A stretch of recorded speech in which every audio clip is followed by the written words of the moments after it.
우리가 지난번에 신명기 6장 얘기를 통해서 한 3주 전쯤 됐는데요. 신명기 6장을 통해서 우리 하나님이 유일하신 하나님이다 하는 얘기까지 했어요. 그죠? 우리 이스라엘 백성들이 그 하나님을 잘 섬기지 아니하고서 다른 신들도 이제 같이 섬기려고 하는 그 문제를 나타냈었죠. 그죠? 그러니까 하나님도 섬기면서 다른 신도 섬기면서 이게 이스라엘의 문제점이었습니다. 이스라엘이 이제 정순해졌을 때는 하나님만 섬기죠. 그게 당연한 건데, 이게 타락하게 되면 다른 신들도 이제 섬기는데, 나중에 이게 막 섞여지기도 합니다. 그래서 예루살렘 성전 안에 소위 미동의 집도 있게 되어져요. 미동의 집이라는 게 뭐냐? 아름다운 아이들의 집, 이런 거잖아요. 직역하면, 베트가 이제 집인데, 집. 카도시, 거룩한 자들의 집이라는 거예요. 어떻게 거룩한 자들이라는 게 뭐냐? 이게 이제 이교에서 어떤 이제 문제가 있었느냐 하면, 남자가 남자로 더불어서 부끄러운 일을 행하는 일을 자기네 신을 섬기는 방식이 하나라고 생각을 하는 거예요. 그죠? 그러니까 이교의 신전에 있던 것이 예루살렘 성전 안으로 막 들어오는 겁니다. 그래서 예루살렘 성전 안에 미동의 집이 있어요. 그래서 요시아 왕 같은 사람은 그런 미동의 집을 없애버리는 거죠. 나중에 보면 이게 얼마나 이스라엘 백성들이 순전하지 않게 되어지면 이게 얼마나 이상해졌는가 하는 걸 보여주는 거죠. 제대로 되지 않을 때 상황이 얼마나 악해졌는지. 그러니까 하나님도 섬기면서 다른 것도 섬기는데 하나님 보실 땐 여기서 잘 드러나듯이 그렇게 둘 다 섬겨 나갈 때는 이게 막 섞여 들어갈 때는 그거 하나님 섬기는 게 아니다라고 하는 거죠. 이게 결국은 나라가 이제 둘로 나뉘어지고 북쪽 이스라엘, 남쪽 유다가 있게 되어지고 결국 북쪽 이스라엘이 멸망하게 되죠. 그러면 남쪽 유다라도 정신을 차려서 하나님만 온전히 섬기지 않을 때는 저렇게 되는 거구나 하는 것을 알아서 하나님만 온전히 섬겨야 되는데 남쪽 유다가 꼭 그 하나님을 온전히 섬겨 나가지도 않습니다. 그래서 결국 남쪽 유다도 결국 멸망하여서 소위 바벨론 포로 시대라고 하는 것을 경험하게 되어지죠. 그죠? 그래서 우리 전체를 이스라엘 백성이라고 생각하면 그 중에 여기가 지금 제일 숫자가 적으니까 여기를 바벨론으로 이제 간 사람이라고 한번 해보세요. 바벨론 사람들이 이제 끌고 간 거예요. 포로를 잡아간 거죠. 전체의 한 10분의 1도 안 됩니다. 나머지 우리들은 뛰어나지 않아서 포로로 잡혀가지도 않은 거예요. 우리를 뭐라 그러냐면 땅의 사람들 그럽니다. 백성이란 말을 암 그러거든요. 그다음에 땅을 아레츠라고 하는데, 그다음에 그 앞에 이제 정관사를 붙여서 암하 아레츠, 땅의 사람들. 땅의 사람들은 뭐냐? 우리들이에요. 우리들은 별 볼 일 없는 사람들이다. 그죠? 이 사람들은 뛰어난 사람들이어서 바벨론으로 이제 다니엘처럼 이렇게 뛰어난 사람들이 이제 간 거예요. 자, 그런데 이 사람들한테만 포로기가 아니라 이 땅에 있는 우리들한테도 포로기인 거죠. 왜냐하면 제일 중요한 성전이 무너져 있고요. 바벨론이 와서 이제 성전을 무너뜨리게 했으니까 회복하지 못하고 계속 무너진 상태로 있습니다. 그러면 성전에서 제사가 행해질 수 없는 거죠. 그럼 마음속에 무슨 생각이 있겠어요? 우리는 있으나 마나한 존재다. 그런 생각이 들죠. 자, 그 사람들하고 오늘날 예수 믿는 사람들하고 비교해보면 여기 웃깁니다. 그 사람들은 성전 예배를 못했을 때 우리는 정말 있으나 마나한 존재다. 이런 생각이겠죠. 마음속에 언젠가 빨리 성전이 회복되어져서 성전 예배를 드릴 수 있었으면 그런 마음을 가지는 거죠. 바벨론에 쫓겨간 사람들도 역시 그러는 거예요. 그래서 다니엘 경우에는 예루살렘을 향하여서 창을 열어놓고서는 기도를 하는 거죠. 그죠? 주여 어느 때까지니까. 이런 예 때문에 또 바보 같은 일을 하면 안 됩니다. 어느 방향을 향해서 한 걸 보니까 우리도 이제 어느 방향을 향해서 기도해야 된다. 뭐 이러는 거 웨스트민스터 신앙고백서에서 아주 분명하게 이제 예수 그리스도께서 구속을 이룬 다음에는 더 이상 어느 방향을 향해서 기도하고 그러는 게 있지 아니하다. 라고 하는 걸 아주 명백하게 얘기해 놓은 거예요. 그걸 명백히 얘기해 놓은 이유는 뭐예요? 17세기에도 어떤 사람들은 기도할 때는 어느 방향으로 해야 된다. 이렇게 이슬람 교도들 오늘날 기도할 때 메카를 향하여서 방향을 딱 잡고서는 기도하잖아요. 하루에 몇 번씩. 그게 딱 정해져 있는 거거든요. 근데 이제 예수 그리스도를 믿는 사람들은 그럴 필요가 없다. 옛날 구약 시대에는 성전을 생각하면서 성전 방향을 향하여서 예루살렘을 향하여서 창문을 열어놓고 기도했던 거죠. 그때는 예수 그리스도께서 오시기 전이니까 그랬다. 그런 다니엘을 가지고서 우리도 그래야만 한다. 그렇게 어리석은 생각을 하면 우리가 구원사에 있어서 어느 시기에 있는지를 잘 생각하지 않는 거죠. 그래서 이제 아주 분명히 해야 됩니다. 그래서 이 사람들도 성전이 있기를 바라고 여기 땅에 있는 우리들도 성전이 있기를 바라는데 드디어 약속하신 대로 70년이 지났더니 하나님께서 다시 회복시켜준 거예요. 그래서 여기 있던 사람 중에 상당수가 다 돌아온 건 아니에요. 상당수가 이제 돌아오게 되고 여기 있는 사람들도 기쁨에 사로잡히게 되는 거죠. 70년이 지났을 때요. 그래서 70년의 의미를 또 막 부여를 하는 거예요. 그죠? 올해가 2020년입니다. 그죠? 이게 6.25 전쟁이 일어나고서 70년이 되네. 그래서 또 70년의 의미를 부여해가지고 막 뭐라고 한 사람들이 있어요. 우리나라 역사하고요. 이 이스라엘이 70년 만에 뭐 하는 거고 전혀 상관이 없는 거거든요. 예? 그렇게 이상하게 막 붙이려고 하면 안 됩니다. 그죠? 예. 자, 안타까운 건 뭐냐? 이 사람들이 이제 돌아왔을 때 예루살렘 성전을 새로 만들어요.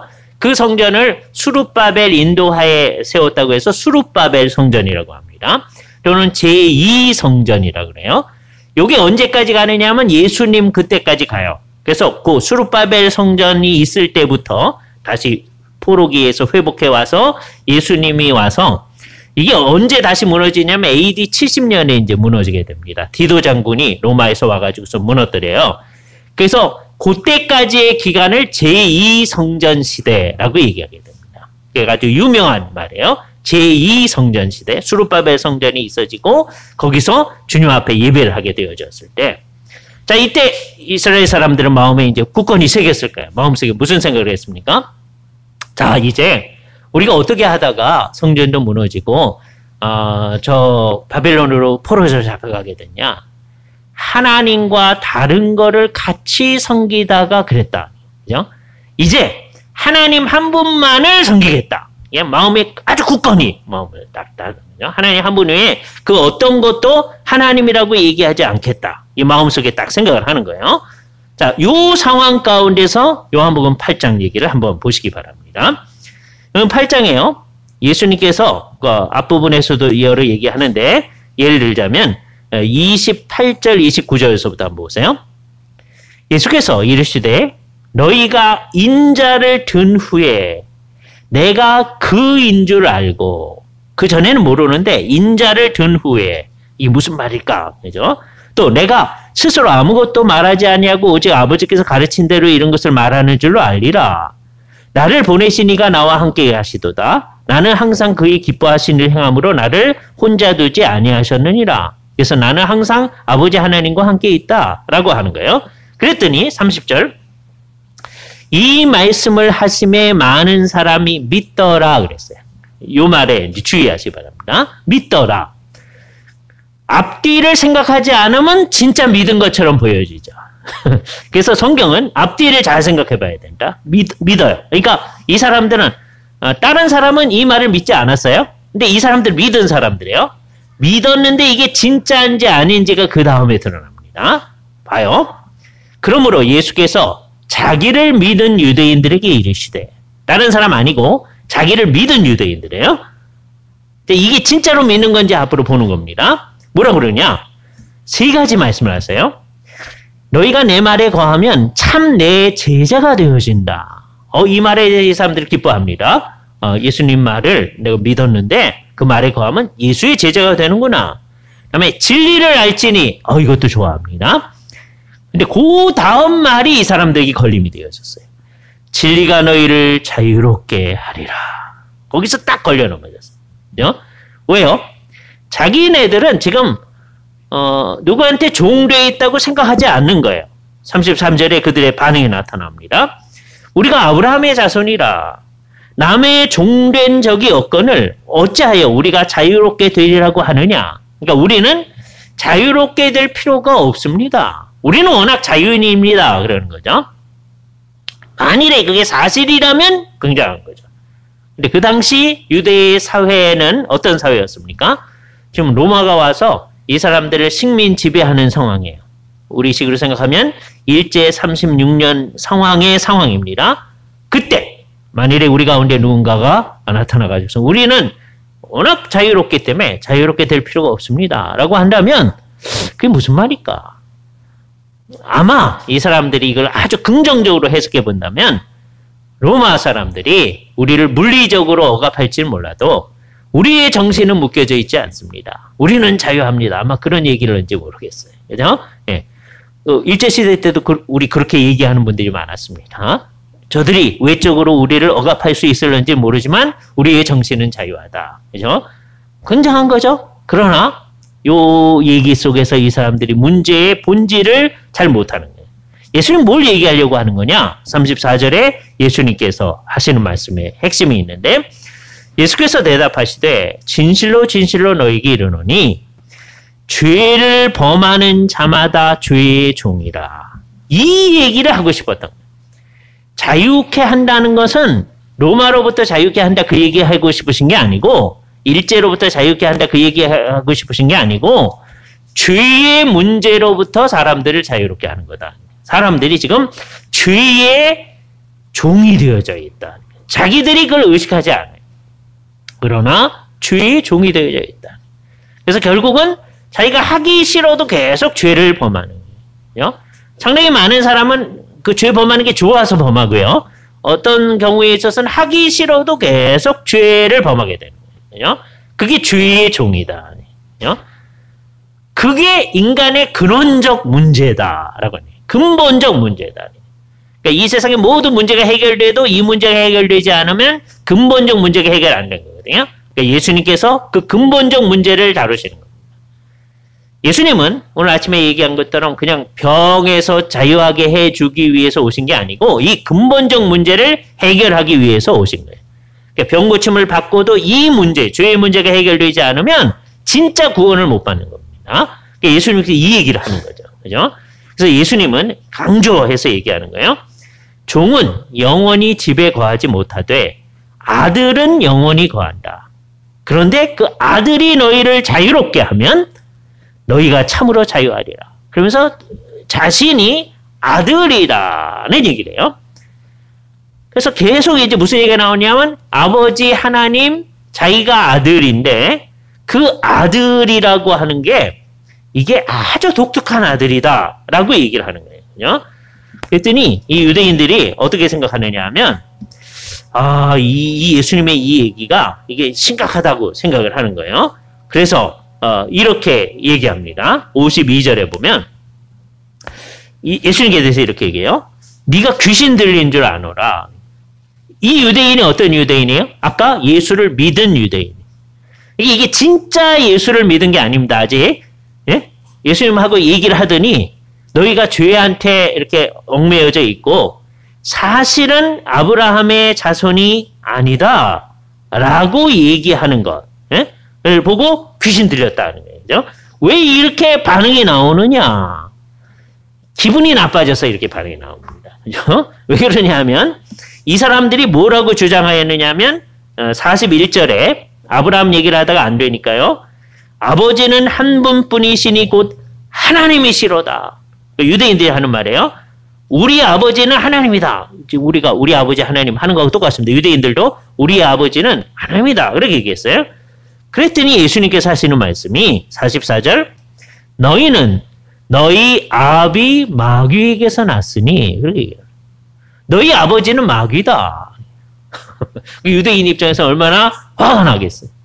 자기네 아버지는 하나님이라고 생각하는데 다른 사람들은 이방인이어서 다른 사람들은 하나님을 아버지라고 부를 수 없고 우리는 하나님을 아버지라고 부르는데 예수님이 하시는 말씀이 너희 아버지는 마귀라. 자, 너희 아버지는 마귀라는 말에 주의하시기 바랍니다. 마귀라는 말은 마귀는 사탄을 지칭하는 말입니다. 그러니까 사탄이 하나니까 마귀도 하나인 거죠. 언제나 딱 생각하셔야 마귀, 사탄, 오케이, 하나. 하나니까 둘, 그러면 안 돼요. 마귀가 곧 사탄이니까. 그죠? 하나죠. 그 밑에 악한 영들이 있죠. 그 악한 영들, 타락한 천사들입니다. 그 타락한 천사들의 우두머리가 사탄 또는 마귀고, 그 밑에 있는 악한 영들을 우리말 성경에서는 귀신이라고 번역했어요. 왜냐하면 중국에서 귀라고 했거든요. 그런 존재들을. 그래서 우리말에서는 귀신이라고 번역을 했는데, 예, 그런 것들. 그러니까 우리 한국 사람이 전통으로 생각하는 귀신이 아니라고 여러 번 말씀드렸습니다. 처녀 귀신, 몽달 귀신 뭐 이런 게 귀신이 아니고 타락한 천사들이다. 그죠? 그 맨 위에 있는 존재가 사탄인데, 그 너희가 사탄의 자녀다라는 말은 사탄이 누구하고 결혼해서 애 낳는다는 얘기가 아니죠. 이걸 잘 주의해야 돼요. 그죠? 사탄 또는 천사들은 영적인 존재이기 때문에 누구하고 결혼하는 존재가 아닙니다. 그죠? 하늘에 있는 천사들과 같으니라 장가가고 시집가는 것이 없느니라 그랬잖아요. 그러니까 천사는 워낙 장가가고 시집가는 게 없는 거다. 누구하고 성적인 관계를 맺고 그런 거 없는 거예요. 사탄이 어떻게 아이를 낳는다고 얘기하느냐. 진짜 아이 낳는 게 아니라 사탄이 행하고자 하는 대로 계속 행하는 사람은 사탄의 자녀다. 44절 보세요. 너희 아버지의 목심대로 너희도 행하고자 하느니라. 그는 처음부터 살인한 자요. 진리가 그 속에 없으므로 진리에 서지 못하고 거짓을 말할 때마다 제 것으로 말하나니 이는 그가 거짓말장이요 거짓의 아비가 되었기 때문이다. 그래서 이 세상에 있는 모든 사람들은 사탄이 행하는 대로 계속 행하고자 계속하면 타락하게 되면 결국 사탄의 자녀가 돼요. 우리 모두가 예수 믿기 이전에는 사탄의 자녀인 거죠. 영적인 의미로 얘기하는 거예요. 예수님이 하시는 사역이 뭐예요? 이 사탄의 자녀들을 하나님의 자녀로 바꿔놓는 거예요. 이단들은 어떻게 얘기하냐면 워낙 하나님의 자녀하고 사탄의 자녀가 따로따로 있다 이렇게 얘기하려고 해요. 하나님의 예정론에 근거해서 그렇게 얘기하려고 하는 분들이 있습니다. 그건 잘못된 것이고 하나님의 뜻대로 행하지 아니하는 모든 사람들이 다 사탄의 자녀인데 그 사람들을 다 이제 예수 그리스도의 사역으로 말미암아서 이제 하나님의 자녀로 만드는 일을 예수님이 하시는 거예요. 예수님이 이 얘기 속에서 뭘 강조하느냐? 본인이 누구인가 하는 것을 우리에게 얘기해 주는 거죠. 뭐라고 이 얘기를 합니까? 예수님이 하시는 그 모든 얘기를 봤을 때 예수님이 행하는 얘기를 딱 듣더니 이 사람들이 아까 52절에 네가 귀신 들린 줄 아노라. 아브라함과 선지자들을 죽었거늘 내 말이 사람이 내 말을 지키면 영원히 죽음을 맛보지 아니하리라. 너는 이미 죽은 우리 조상 아브라함보다 더 크냐? 선지자들 죽었거든 너는 너를 누구라고 하느냐? 라고 얘기를 합니다. 그죠? 너는 누구냐? 라고 얘기하는 거죠. 그랬더니 예수님께서 56절에 이렇게 얘기합니다. 너희 조상 아브라함은 나의 때 볼 것을 즐거워하다가 보고 기뻐하였다. 이상한 말을 하는 거예요. 나의 때가 오는 것을 막 기다리고 있었는데 그러다가 그걸 보고 즐거워하였다. 그랬더니 아브라함이 즐거워했다는 말을 듣고 아브라함하고 동시대에 있는 사람처럼 말하잖아요. 그러니까 유대인들이 뭐라고 반응해? 51절에 네가 아직 50세도 못 되었는데 아브라함을 봤느냐? 제가 여러 번 얘기했죠. 유대인들은 50세는 노인이다 이렇게 생각한다고 그랬죠. 현대에는 그렇지 않습니다. 그러면 60세가 넘은 우리들은 훨씬 노인보다 더한 사람이잖아요. 그죠? 예. 유대인들은 이 당시 50은 노인이다. 그러니까 예수님이 건늙어 보여서 50세도 못 되었는데 이렇게 나온 게 아니고 이 얘기는 뭐다? 예수님 네가 노인도 안 되었는데 아브라함을 봤느냐? 그랬더니 예수님이 아주 독특한 말을 하세요. 58절 예수께서 이르시되 진실로 진실로 너희에게 이르노니 아브라함이 나기 전부터 내가 있느니라 라고 번역하셨어요. 우리말 성경에 번역. 예, 내가 있느니라. 이거를 존재론적으로 번역한 거죠. 있다라고 하는 거죠. 예, 아주 독특한 말입니다. 영어로 표현하면 아브라함이 나기 전부터 I am 그런 거예요. 되게 I am 그러면 그 뒤에 뭐가 와야 되냐? I am a boy, 뭐 girl, 뭐 이런 게 다 와야 되잖아요. 요한복음에 그런 거 많거든요. 나는 세상의 생명이라. 나는 양의 문이라. 나는 선한 목자라. 이렇게 뒤에 뭐가 와요. 근데 요한복음에 이렇게 나는 뭐뭐이다 또는 나는 있다 그리고 끝나는 거예요. 이런 것을 절대적인 I am이라고 얘기합니다. 그걸 어떻게 생각할 거냐? 이게 우리들은 요 있는이라는 말 가지고 생각하지만 유대인들은 요 얘기를 딱 들을 때 생각나는 성경 본문이 나타나요. 그게 뭐냐면 옛날에 모세가 떨기나무 불꽃 가운데서 이제 하나님을 만났어요. 그때 하나님께서 이스라엘 백성들을 이제 이끌어내라 그랬더니 여러 핑계를 대는 중에 여러 핑계를 댔습니다. 자기 못 가겠다는 얘기를 하기 위해서. 그 중에 하나는 가긴 갈 텐데 가서 너희 조상의 하나님이 나를 보내셨다고 하면 그 이름이 무엇이나 하리니 내가 뭐라고 하리까? 그 말은 이제 갈 텐데 이름이 뭡니까 하는 얘기 정도가 아니고 사실은 이름을 몰라서 못 가겠습니다. 뭐 이러는 거예요. 그죠? 그때 하나님이 뭐라고 그러시냐면 네가 왜 나의 이름을 묻느냐라고 하시면서 우리말 성경에는 어떻게 번역되냐? 나는 스스로 있는 자니라 이렇게 번역을 했어요. 근데 그게 사실은 어떤 말이냐면 나는 나다. 예흐예 아쉐르 예흐예라는 말인데 I am that I am. 나는 나다. 예? 나는 I am 그렇게 되어 있으니까 스스로 있다. 있는 자다. 이렇게 번역을 한 거예요. 그죠? 그런데 이걸 이제 우리는 풀어놔야 우리말로 이제 이해가 되니까 되는데 유대인들은 그렇게 I am that I am 그 말로 끝나면 이게 하나님이 스스로를 지칭한 말인데 라고 하는 게 생각이 나는 거예요. 그죠? 그래서 I am 다음에 다른 게 붙어 있지 아니하고 그거로 딱 끝났을 때는 자기가 하나님이라고 주장하는 거라고 딱 알아듣는 거예요. 유대인들이 예수님의 이 얘기를 딱 듣더니 아브라함이 나기 전부터 I am 그런 말을 딱 듣더니 이게 자기가 하나님이라고 주장하네? 그래서 사람이 하나님이라고 주장하면 죽여야 되거든요. 그래서 59절에 보면 그들이 돌을 들어 치려 하거늘. 왜 돌을 들어 치려고 합니까? 사람이 하나님이라고 주장하기 때문에. 그러니까 이 아까 자기를 믿은 유대인들에게 그 믿은이라는 말이 진짜 믿은 게 아니죠. 이 사람들이 예수님을 돌로 치려고 한 사람들이다. 라고 하는 걸 알 수 있어요. 이제 거기서 예수를 진짜로 믿어야 돼요. 그죠? 예수를 진짜로 믿는다고 하는 게 어떻게 믿어야 되냐? 분명히 사람인데 그 사람이 동시에 하나님이라고 믿어야 돼. 이 세상에 그런 존재는 아무도 없어요. 만일에 우리 가운데 누구를 사람인데 하나님으로 믿는다. 그렇게 믿는 사람은 진짜로 믿는 사람이 아니고 이상한 사람인 거예요. 그런데 예수님은 분명히 사람으로 이 세상에 오셨는데 그분을 하나님이라고 믿어야 제대로 믿는 거고 예수님만 그런 거예요. 이 세상에 다른 존재에 대해서 저 사람은 사람인데 하나님이 그러면 안 된다는 거예요. 예수님만 그렇게 믿어야 된다. 이것을 우리가 뭐라고 하냐면 독특성의 스캔들이라고 그래요. 스캔들이 걸려 넘어지는 거잖아요. 예수님은 다른 사람하고 다르다. 분명히 사람이신데 분명히 동시에 하나님이시다.